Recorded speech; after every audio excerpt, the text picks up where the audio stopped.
It's always a good idea to take a second look before taking your medication. One man thought he was just taking some painkillers, but the white pill turned out to be something better suited for cleaning your toilet.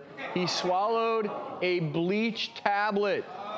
Ended up spending 2 weeks in the intensive care unit, had to be fed through a tube after swallowing one tablet.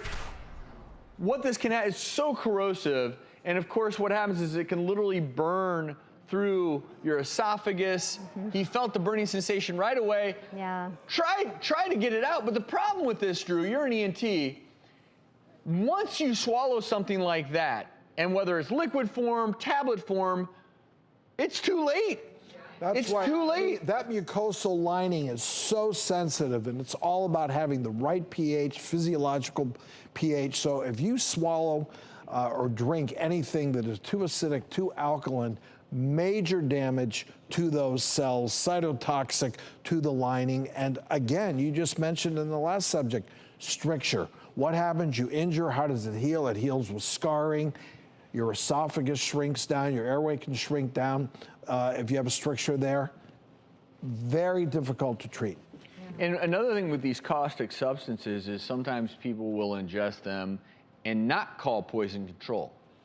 I mean, number one, in a case like this, I'm calling poison control and 911 sort of concomitantly here because you have to get yourself to medical attention. But what a lot of people will do is, without talking to medical personnel, they will induce vomiting.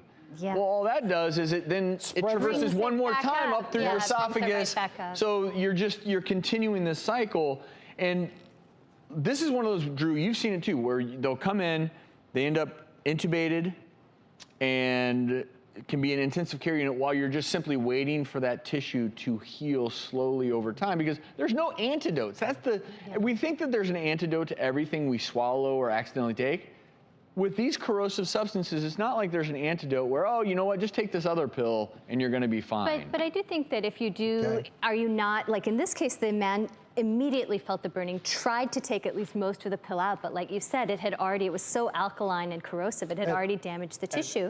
But it doesn't hurt to take a little bit of water or a little bit of milk, at least try to wash out what's already come in contact with the mucosa. And we have some pictures we can take a look at comparing, you know, that normal delicate lining inside your airway and your feeding tube, the esophagus, and then at the same time you're seeing a picture that has been damaged, injured by something corrosive, whether it be too acidic or too alkaline, severe damage. So they may need this to be intubated for a while. If you're not sure and you've swallowed any substance, if you can, hopefully there's some sort of packaging, and you may not initially have any symptoms at all. In this case, the man knew something was very wrong, knew he had to go to the hospital, but call poison control.